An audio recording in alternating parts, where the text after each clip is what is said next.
it's actually Lunaria here, but I'm showing Violet to the camera right now because I'm about to craft something, and I'm going to show you guys how to do it. So recently I've made Violet some new clothes, and her and her sister Lily both have a bunch of clothes that I want to store somewhere. So today I'm going to turn this shoebox that I got from Shoes recently off of Amazon. We're going to turn this shoebox into a doll closet, specifically for like BJDs and stuff. We can use it for like Monster Highs and stuff too, since it's just about the right size. We're also going to be making them some hangers for their clothes out of some pipe cleaners. So let's get into the craft. To make a shoebox doll closet, you will first be needing, of course, a shoebox. Then you'll be wanting and needing a hot glue gun. I'm using a low temp mini gun, but you can use any kind of hot glue gun. Just be careful with the high temp ones because you can get burned.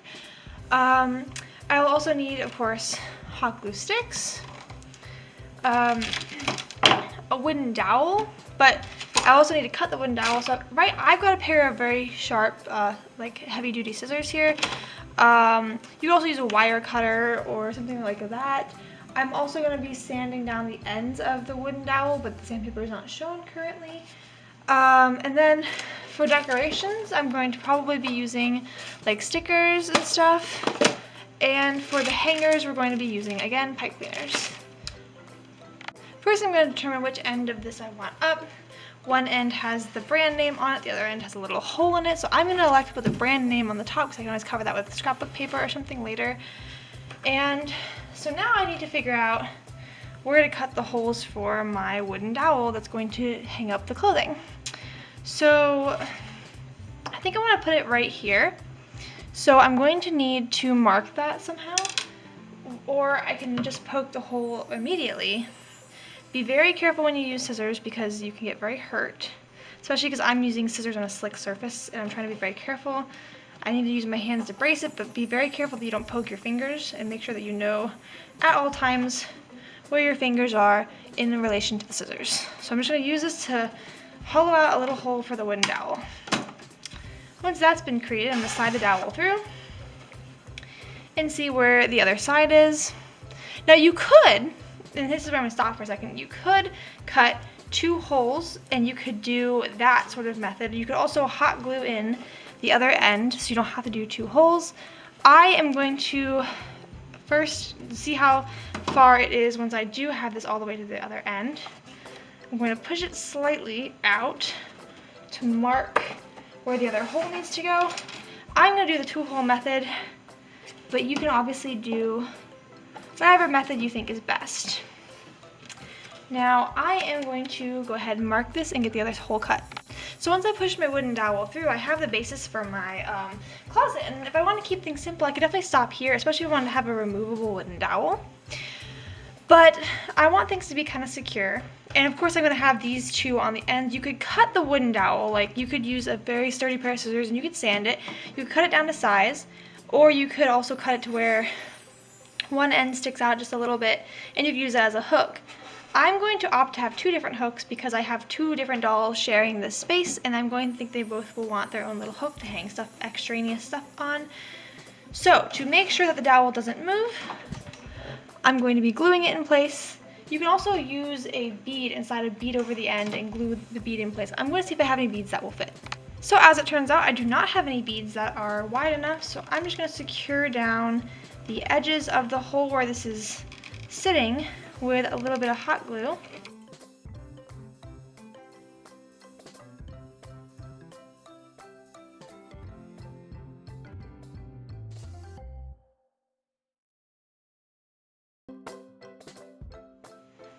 So like I mentioned before, you could choose to leave it like this, which is just a basic closet. It doesn't have to be anything too fancy. I'm going to weigh down the bottom a little bit by adding another layer of the cardboard, the same shoebox cardboard just from the lid. So I'm going to glue this into the bottom to give it a little more stability. So now I'm just going to decorate the box itself and the inside with some stickers.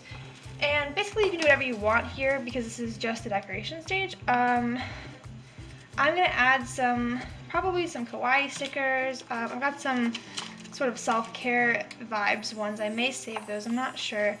But I'm basically just going to decorate this box with some cute stickers that fit with the theme, and then we're going to move on to making the hangers.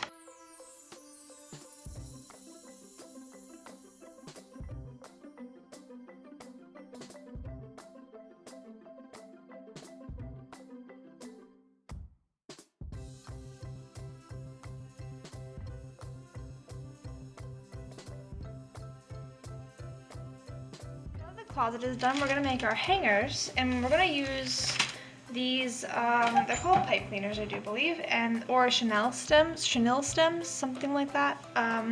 But these are little wire that's got like a fuzzy coating on it. You can take off the fuzzy coating and just use it as a wire, but I personally like the coating, I think it's fine. So what you're first going to want to do is take and make that regular hook shape that you see on hangers. Now, if you are worried about poking yourself with it later, you can always cap off the end here with like a bead, or you could always just put a little dot of hot glue there and let it dry, or of course you could bend it up.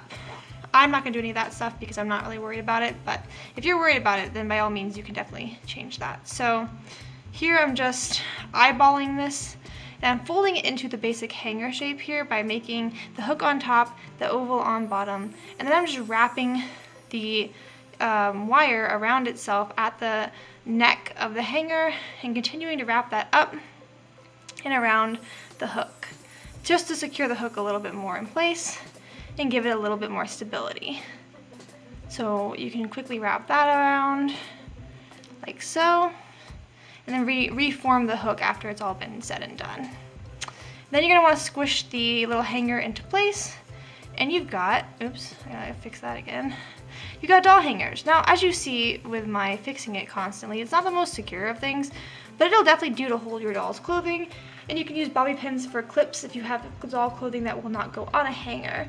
So we're gonna test this little hanger and make sure that it's big enough, because it's not, we're gonna make it bigger, of course. But I'm gonna use this to hold up Violet's tank top that I made her the other day. So far, not bad. It could be made a little wider, but it does hold her tank top, and you could easily hang it up in the closet so she can have access to her clothes whenever she wants. And of course, along the bottom, if you don't know what to put in the bottom of your doll closet, you can put shoes in the bottom of the doll closet, or you could put, like, if your doll has jewelry or other small accessories, you could get a little tiny wooden chest and put that at the bottom of the closet full of that stuff. If you have room for it and don't have a lot of clothes in the closet, you could put like a chair in the closet to be like a dressing area, like a backstage sort of thing, if you're looking for that sort of idea. And of course, on the side hangers that we left uncut, you can hang up other things like hats or other things. And of course, this is in a different scale. This isn't Lily's scale, but you can hang up hats and other stuff. And that is how you make a doll closet and doll hangers. So thank you, lovelies, so much for watching. Please remember to like and subscribe if you like this video and want to see more like it, or more age regression or ball joint to doll or other kinds of content. Stay awesome, remember to love yourself, and I'll see you in my next video. Bye, lovelies.